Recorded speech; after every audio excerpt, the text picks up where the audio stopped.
Oppitunti 1. Metsästys. Hei Anna, oletko kuullut Milosta? Hän rakastaa lintujen metsästämistä. Ai oikeesti. Se kuulostaa niin mielenkiintoiselta. Millaisia lintuja hän ajaa takaa? Hän nauttii varpusten ja peippojen jahtaamisesta. Ne on nopeita ja hauskoja kiinni. Vau, sen täytyy olla jännittävää. Mutta saako hän koskaan kiinni? Joskus, Hän on varsin salaperäinen. mutta hän pitää myös hiirten metsästämisestä. Myös hiiret. Se on melkoinen metsästyksen valikoima. Kumpaa hän pitää parempana? Luulen, että hän nauttii molempien haasteista.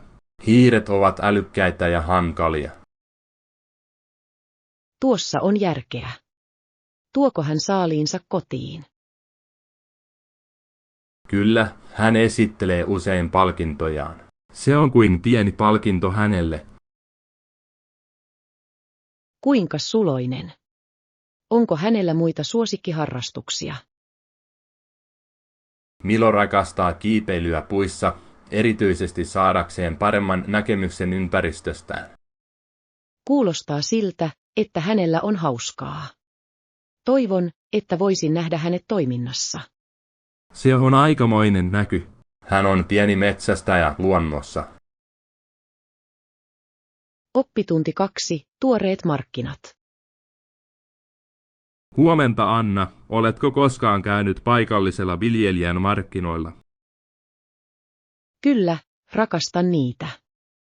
Heillä on niin tuoreita hedelmiä ja vihanneksia. Täysin. On hienoa nähdä sesongin tuotteita. Mikä on suosikkituotteesi, jonka ostat? En voi vastustaa tuoreita mansikoita. Ne maistuvat paljon paremmalta kuin kaupasta ostetut. Olen samaa mieltä. Käytän yleensä tomaatteja. Ne ovat niin mehukkaita ja maukkaita. Oletko huomannut, kuinka eloisalta kaikki näyttää? Se todella houkuttelee minua. Kyllä, ja tunnelma on vilkas. Tuntuu mahtavalta tukea paikallisia viljelijöitä. Täsmälleen. On mukava tietää, mistä ruokamme tulee. Katsotko myös meijeriosaston? Ehdottomasti. Tuore maito ja juusto ovat aina herkkua. Tykkään kokeilla erilaisia juustoja. Niissä on niin ainutlaatuisia makuja. Sama täällä. Meidän pitäisi joskus suunnitella yhteinen matka torille. Oppitunti 3. Työnhakumatka. Hei Anna, miten työnhakusi etenee? Se on ollut vähän haastavaa, mutta olen optimistinen. Toivon löytäväni jotain minulle sopivaa pian. Se on hyvä ajattelutapa. Oletko hakenut moneen paikkaan? Kyllä, olen lähettänyt useita hakemuksia. Yritän räätälöidä jokaista. Älykäs liike. Sovellusten mukauttaminen voi todella vaikuttaa. Täsmälleen. Haluan näyttää olevani aidosti kiinnostunut jokaisesta tehtävästä. Onko sinulla ollut vielä haastatteluja? Pari. Ne menivät hyvin, mutta odotan edelleen palautetta. Se voi olla hermoja raastavaa. Mitä teet pysyäksesi positiivisena? Yritän keskittyä vahvuuksiin ja oppia jatkuvasti uusia taitoja. Se on loistava strategia. Jatkuva parantaminen on avainasemassa. Kyllä, ja se auttaa minua pysymään motivoituneena. Onko sinulla vinkkejä haastatteluihin? Harjoittele yleisiä kysymyksiä ja tutki yritystä. Se osoittaa, että olet valmis. Oppitunti 4. Asiakaspalvelu. Hei Anna, arvostan nopeaa apuasi asiakasongelmassa. Olen iloinen voidessani auttaa, John. Meillä on ilo varmistaa, että tarpeesi täyttyvät. Sillä on todella merkitystä, kun reagoimme nopeasti. Mitä mieltä olette? Täysin. Oikea-aikainen viestintä osoittaa, että arvostamme asiakkaitamme. Ja se rakentaa luottamusta, eikö niin? Asiakkaat palaavat todennäköisemmin, jos he tuntevat, että heistä välitetään. Täsmälleen. Se on kuin suhteiden luominen pelkän transaktion sijaan. Mitä strategioita meidän pitäisi mielestäsi käyttää pitääksemme asiakkaat sitoutuneina? Säännöllinen sisäänkirjautuminen voi auttaa. Se pitää meidät heidän tutkallaan ja osoittaa, että välitämme. Se on hieno idea. Toimivatko henkilökohtaiset sähköpostit mielestäsi hyvin? Kyllä. Viestien räätälöinti saa asiakkaat tuntemaan itsensä erityisiksi ja arvostetuiksi. Meidän tulee pyytää palautetta myös projektien jälkeen. Se osoittaa, että olemme sitoutuneet parantamaan. Ehdottomasti. Palaute voi ohjata meitä palvelemaan heitä paremmin tulevaisuudessa. Täsmälleen. Tyytyväisyyden varmistaminen on avain pitkän aikavälin menestykseen. Oppitunti 5. Hyvinvointiviikonloppu. Huomenta, Anna. Oletko ajatellut, kuinka hienoa on rentoutua viikonloppuisin? Kyllä. Se on täydellinen tapa latautua ja parantaa yleistä hyvinvointia. Ehdottomasti. Mitä teet yleensä rentoutuaksesi? Rakastan luontoretkiä. Ulkona oleminen virkistää. Se kuulostaa ihanalta. Nautin hyvän kirjan lukemisesta paetakseni todellisuutta. Lukeminen on loistava tapa rentoutua. Onko hyviä kirjasuosituksia? Luin äskettäin mysteeriromaanin, joka piti minut istuimen reunalla. Rakastan mysteereitä. Luuletko, että ne auttavat parantamaan myös keskittymistä? Varmasti. Kiehtovat tarinat voivat terävöittää mieltämme ja vähentää stressiä. Se on totta. Entä harrastukset? Onko sinulla jotain, joka auttaa sinua rentoutumaan? Pidän puutarhanhoidosta.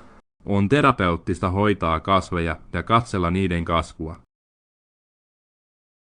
Puutarhanhoito kuulostaa ihanalta. Siinä yhdistyvät rentoutuminen ja tuottavuus. Täsmälleen. Lisäksi se antaa minulle onnistumisen tunteen. Oppitunti 6. Kekseliäs suunnittelu. Hei Anna, oletko kerännyt kaikki resurssit tulevaa projektiamme varten? Kyllä, minulla on. On tärkeää, että tarvittavat materiaalit ovat paikallaan. Täysin. Ennakkosuunnittelu voi estää viime hetken stressiä. Olen samaa mieltä. Mitä resursseja meidän on mielestäsi priorisoitava? Mielestäni tutkimukseen ja dataan keskittyminen on strategiamme kannalta elintärkeää. Hyvä pointti. Tarkat tiedot auttavat meitä tekemään tietoisia päätöksiä. Täsmälleen nyt. Entä tiimiyhteistyö? Pitäisikö meidän järjestää säännöllisiä kokouksia? Kyllä, yhteydenpito varmistaa, että kaikki ovat samalla sivulla. Lisäksi sen avulla voimme jakaa ideoita ja resursseja tehokkaasti. Täsmälleen. Yhteistyö voi lisätä luovuutta ja ongelmanratkaisukykyä.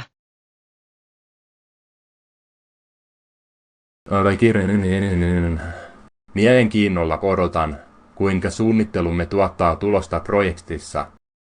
Oppitunti 7. Viikonloppumatka. Huomenta, Anna. Odotan todella innolla tätä viikonloppumatkaa.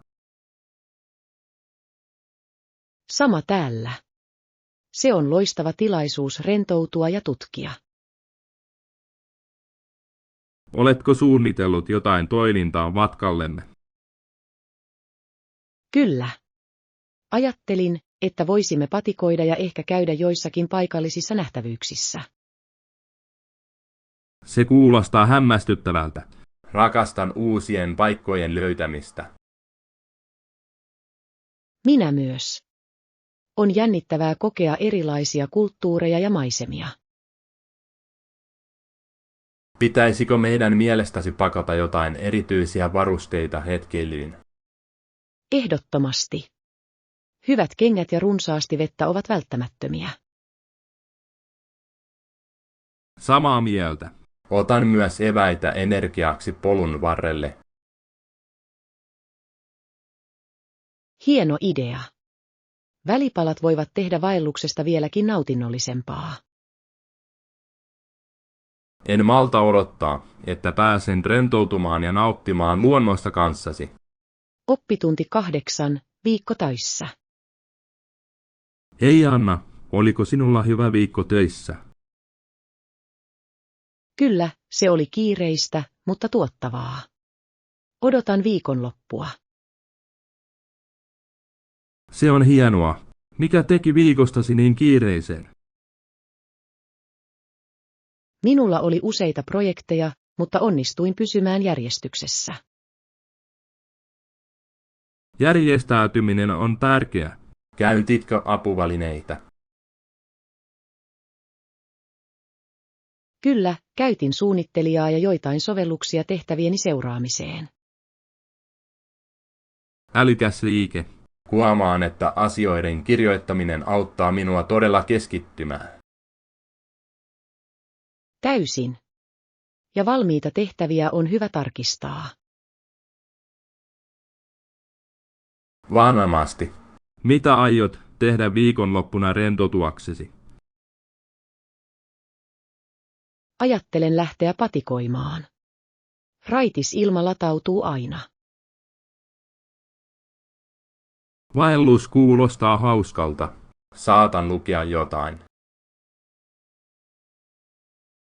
Se on myös loistava tapa rentoutua. Onko listallasi hyviä kirjoja? Kyllä, minulla on mysteeriromaani, johon olen innostunut sukeltamaan. Oppitunti 9. Uusien paikkojen tutkiminen. Ei Anna, kuulostaa hauskalta. Mitä jos vierailisit lähikaupungissa tänä viikonloppuna? Rakastan sitä ideaa. Uusien paikkojen tutkiminen on aina jännittävää. Täsmälleen. Tunnin päässä on viehättävä kaupunki. Oletko ollut? Ei, en ole. Mitä erikoista siinä on? Siellä on kauniita puistoja ja viehättäviä kauppoja. Täydellinen päivä retkelle. Se kuulostaa ihanalta. Onko siellä hyviä ravintoloita? Kyllä, siellä on kuuluisa kahvila, joka tunnetaan leivonnaisistaan. Olen ehdottomasti mukana. Rakastan kokeilla paikallista ruokaa. Minä myös. Meidän pitäisi suunnitella vierailumme lounasaikaan. Hieno idea. Mitä muuta voimme tehdä siellä ollessamme? Voisimme kävellä puistossa ja ottaa kuvia. Oppitunti 10. Hinnoittelustrategia. Huomenta Anna. Tuotantokustannukset ovat nousseet. Mitä meidän pitäisi tehdä? Se on huolestuttavaa. Voimmeko alentaa vähittäismyyntihintaa houkutellaksemme lisää asiakkaita? Se on mahdollista, mutta meidän on ensin analysoitava marginaalimme. Totta. Emme halua vaarantaa voittoamme liikaa. Täsmälleen. Entä jos tarjoamme sen sijaan tarjouksia? Kampanjat voisivat toimia. Erikoistarjoukset voivat lisätä myyntiä hintoja alentamatta. Hyvä pointti. Voisimme myös korostaa tuotteidemme arvoa. Kyllä. Laadun korostaminen voi oikeuttaa hinnankorotuksen.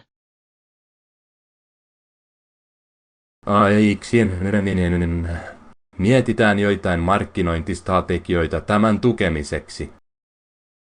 Hieno idea. Kerään tietoja kilpailijoistamme vertailua varten. Täydellinen. Yhdessä voimme löytää parhaan ratkaisun. Oppitunti 11. Ajon jälkeiset suunnitelmat. Hei Anna, mitä meidän pitäisi tehdä ajon jälkeen?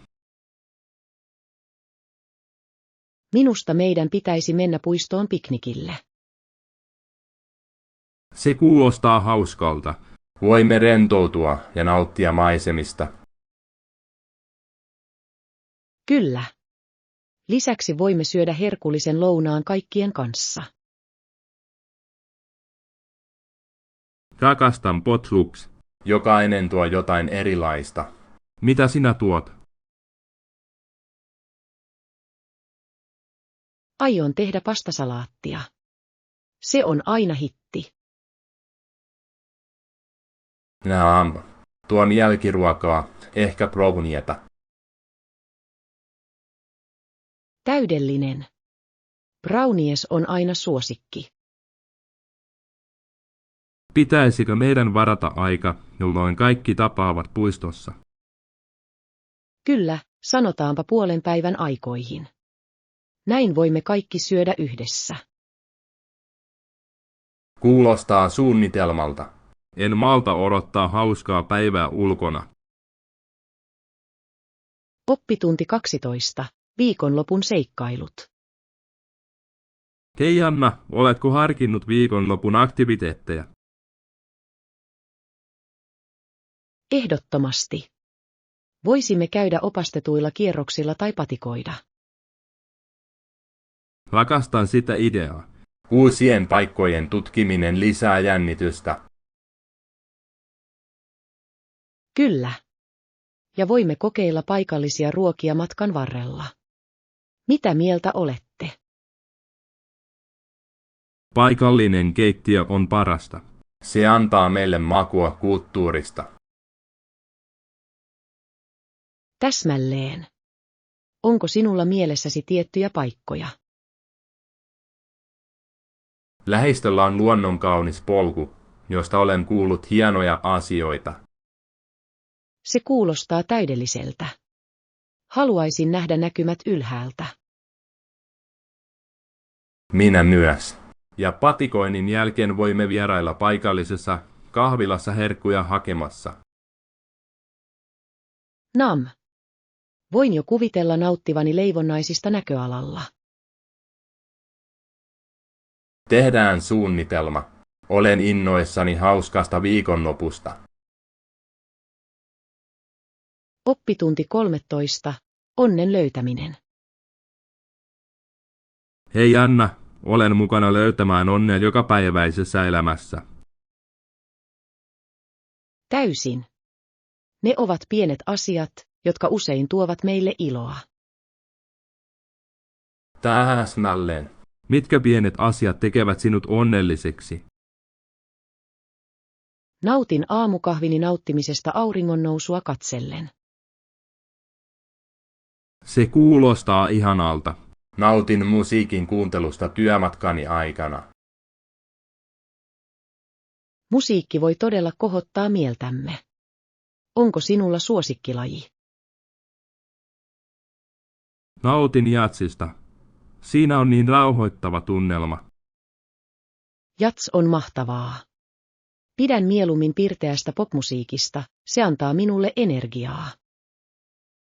Se on upea valinta, mikä muuttua sinulle iloa. Ajan viettäminen ystävien ja perheen kanssa tekee minut aina onnelliseksi. Sama täällä. Näiden hetkien vaaliminen on niin tärkeää. Oppitunti 14. Postin löytäminen. Huomenta Anna, etsin postia. Tiedätkö missä se on? Posti on aivan kadun varrella. Et voi missata sitä. Hienoa. Onko se lähellä maamerkkejä? Kyllä, se on aivan leipomon vieressä. Voit napata herkkua jälkikäteen. Täydellinen. Pysähdyn ehdottomasti leipomoon tämän jälkeen. Heillä on parhaat leivonnaiset. Mitä lähetät postiin? Minun täytyy lähettää paketti serkulleni. Se on mukavaa. Toivottavasti he nauttivat siitä. Kiitos. Muistan myös käydä katsomassa tuon leipomon. Oppitunti 15. Kiitospäivän heijastuksia. Hei Anna, kiitospäivä on juhla, jolla on erityinen merkitys monille. Täysin. On aika pohtia onneamme. Mitä teet yleensä juhliaksesi? Kokoon perheen kanssa ja syön suuren aterian yhdessä. Se kuulostaa upealta. Onko sinulla suosikkiruokia? Kyllä, rakastan kurpitsapiirakkaa ja täytteitä. Entä sinä? En voi vastustaa kalkkunaa ja perunamuusia. Ne ovat herkullisia. Ehdottomasti. Se on muistettava juhla. Ja on mukavaa ilmaista kiitollisuutta siitä, mitä meillä on. Oppitunti 16. Tuoretuotteet. Hei Anna, olen samaa mieltä. Ostan aina tuoreita tuotteita aterioihini. Minä myös. Mistä ostat yleensä päivittäistavaroita? Tykkään käydä viljelijän markkinoilla. Hedelmät ja vihannekset ovat niin tuoreita. Se kuulostaa hienolta. Yleensä teen ostoksia paikallisessa ruokakaupassa. Heillä on hyvä valikoima, mutta rakastan markkinoiden ilmapiiriä. Kyllä. Lisäksi voit usein keskustella suoraan maanviljelijöiden kanssa. Täräsnällinen. Tuntuu hyvältä tukea paikallisia yrityksiä. Ja voit löytää ainutlaatuisia tuotteita, joita ei ole tavallisista liikkeistä. Täysin. Oletko viime aikoina kokeillut uusia reseptejä tuoretuotteista? Kyllä. Tein viime viikolla herkullisen kasvispannun. Entä sinä? Tein raikkaan salaatin kauden hedelmistä. Se oli virkistävää. Oppitunti 17. Tulostaminen on helppoa. Huomenta Anna, minun täytyy tulostaa asiakirjoja. Onko vinkkeitä? Varma. Tee vain kopioita ja paina tulostuspainiketta. Hienoa. Se kuulostaa riittävän helpolta. Onko jotain muuta, mitä minun pitäisi tietää? Varmista, että tulostaimessasi on tarpeeksi paperia ja mustetta. Hyvä pointti. Unohdan aina tarkistaa sen. Se tapahtuu. Tarkista myös asiakirjan asetukset ennen tulostusta.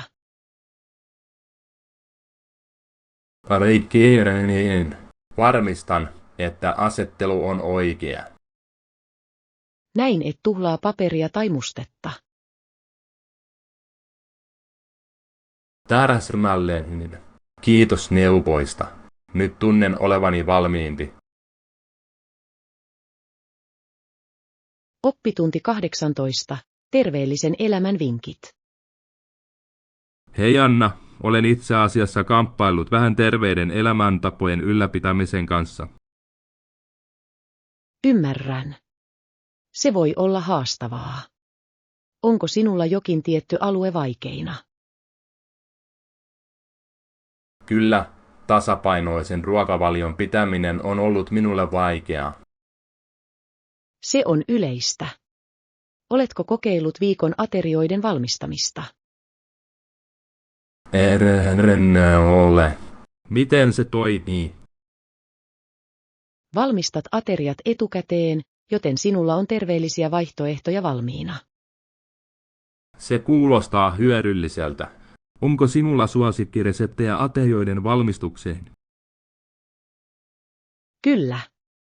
Rakastan quinoa-salaattien ja paahdettujen vihannesten tekemistä. Kuulostaa herkulliselta. Minun pitäisi ehdottomasti kokeilla sitä. Oppitunti 19. Luontoon tutustuminen. Hei Anna, kyllä. Yksi on nimeltään Golden Valley National Park. Oi, olen kuullut tuosta paikasta. Mistä se tunnetaan? Se on tunnettu upeista maisemistaan ja vaellusreiteistään. Se kuulostaa hämmästyttävältä. Onko jotain tiettyjä polkuja, joita suosittelette? Kyllä, River Trail on kaunis eikä liian vaikea. Täydellinen. Rakastan polkuja, joista on upeat näkymät.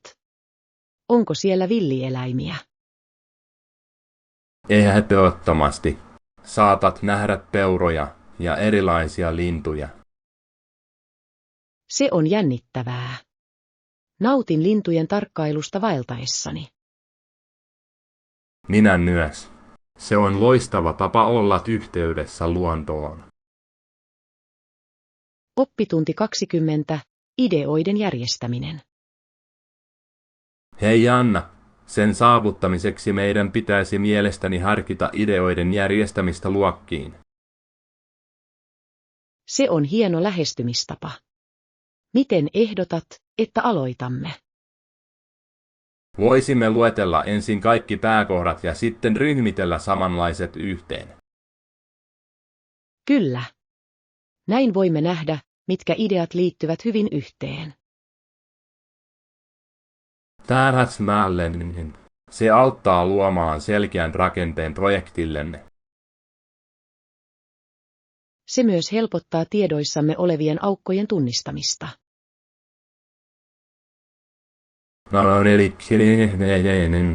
Onko sinulla työkaluja ideoiden järjestämiseen?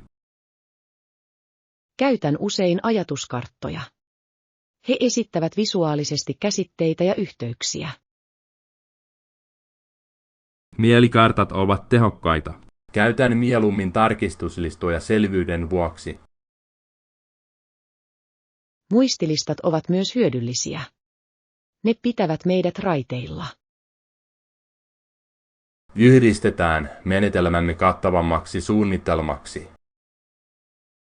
Oppitunti 20. Matematiikan voima. Huomenta Anna. Matematiikka on tehokas työkalu jokapäiväisessä elämässä. Se todella on. Kuinka käytät matematiikkaa päivittäisessä toiminnassasi? Käytän sitä usein menojeni budjetoimiseen. Se auttaa minua säästämään rahaa. Se on fiksua. Käytän matematiikkaa ruoanlaitossa, varsinkin kun muokkaan reseptejä. Täräsmällinen. Mittojen tunteminen on ratkaisevan tärkeää keittiössä. Ja matematiikka on tärkeää matkojen suunnittelussa, kuten etäisyyksien laskemisessa. Se auttaa arvioimaan matka-aikoja ja polttoainekustannuksia. Oletko koskaan ajatellut, kuinka matematiikka sopii harrastuksiimme? Kyllä. Esimerkiksi valokuvauksessa kulmien ja mittasuhteiden ymmärtäminen on avainasemassa. Täysin. Matematiikkaa pitäisi arvostaa enemmän jokapäiväisessä elämässämme. Olen samaa mieltä. Se tekee tehtävistä helpompaa ja tehokkaampaa. Oppitunti 22. Laadukkaat materiaalit. Hei Anna, etsin paikkaa, josta löydän laadukkaita materiaaleja projekteihini. Tuo kuulostaa mielenkiintoiselta. Millaisia materiaaleja haet?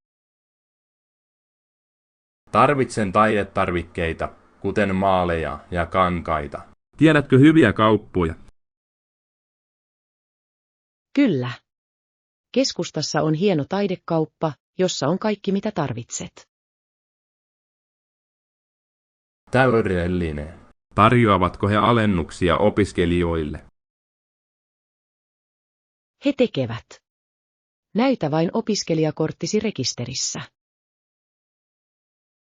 Se on mahtavaa. Tarkistaan sen ehdottomasti. Entä sinä? Mitä materiaaleja tarvitset? Etsin kangasta ompeluun.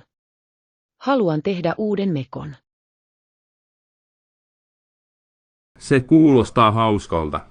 Onko sinulla mielessä jokin tietty kanvas? Ajattelen kukkakuviota. Sopii täydellisesti kevääseen.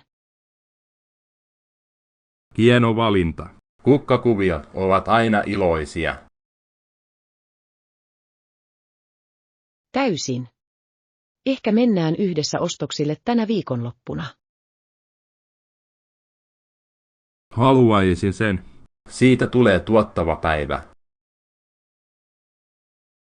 Oppitunti 23. Viikonloppusuunnitelmat. Hei Anna, onko sinulla suunnitelmia viikonlopulle? Ei vielä. Olen avoin ehdotuksille. Mitä sinulla on mielessä? Entä lähteä patikoimaan? Sään pitäisi olla hyvä. Se kuulostaa hienolta. Onko sinulla jokin tietty reitti mielessä?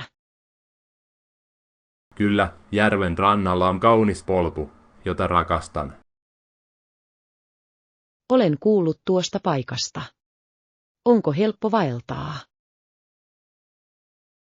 Se on kohtalainen, joten se on täydellinen hauskaan haasteeseen. Olen innoissani. Pitäisikö meidän pakata pikniklounas? Täysin. Piknik olisi täydellinen vaelluksen jälkeen. Mitä meidän pitäisi tuoda? Voin tehdä voileipiä. Otan mukaan välipaloja ja juomia. Tästä tulee ihana ulkoilupäivä. Oppitunti 24. Kongressin lupaukset. Hei Anna, oletko koskaan ajatellut, kuinka tärkeitä lupaukset ovat johtajuudessa?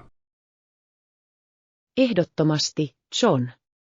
Ne luovat sitoutumisen tunteen. Mikä mielestäsi motivoi johtajia tekemään niitä? Uskon, että kyse on vastuullisuudesta. Johtajat haluavat näyttää, että he pitävät lupauksensa tosissaan. Täsmälleen.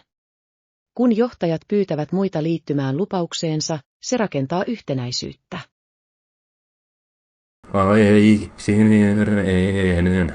Kyse on yhteisen vision luomisesta. Mitä tällaisiin lupauksiin sinun mielestäsi pitäisi sisällyttää? Keskeiset periaatteet, kuten rehellisyys ja läpinäkyvyys, ovat olennaisia. He asettavat sävyn sitoutumiselle. Samaa mieltä. Miten luulet näiden lupausten vaikuttavan kongressin jäseniin? Ne lisäävät luottamusta ja kannustavat yhteistyöhön. Jäsenet ovat motivoituneempia työskentelemään yhdessä. Kyllä, ja kun he näkevät toimia näiden lupausten mukaisesti, se vahvistaa heidän uskoaan johtajuuteen. Se on totta. Onko julkinen tuki mielestäsi ratkaisevan tärkeää näille lupauksille? Täysin. Kun yleisö tukee lupausta, se lisää painetta sen täyttämiseen. Se on kuin sosiaalinen sopimus. Ihmiset odottavat johtajien pitävän itsensä vastuullisina. Täsmälleen. Ja jos he eivät noudata, se voi johtaa pettymykseen ja epäluottamukseen. Oppitunti 25. Nimien voima.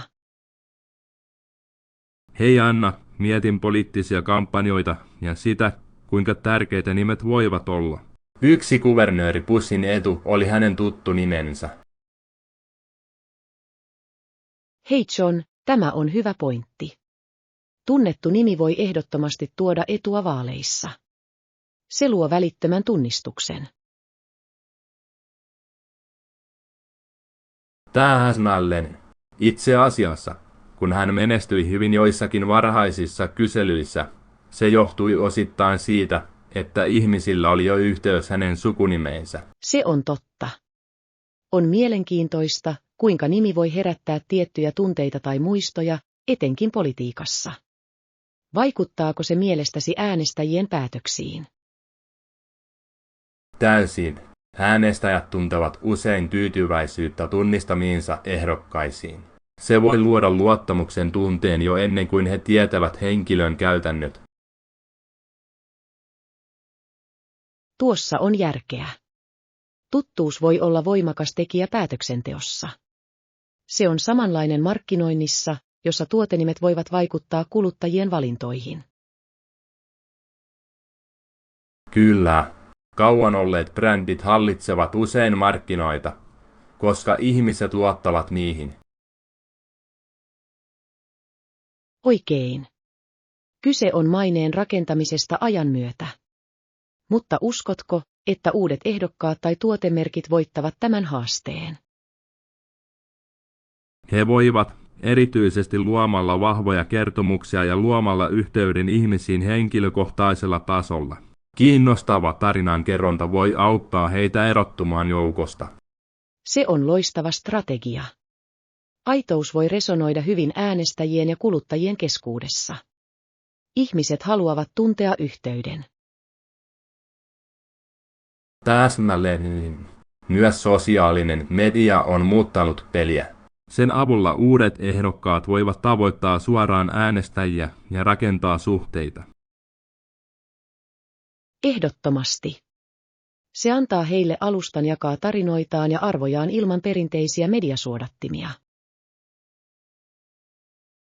Ja se voi olla uskomattoman voimakas.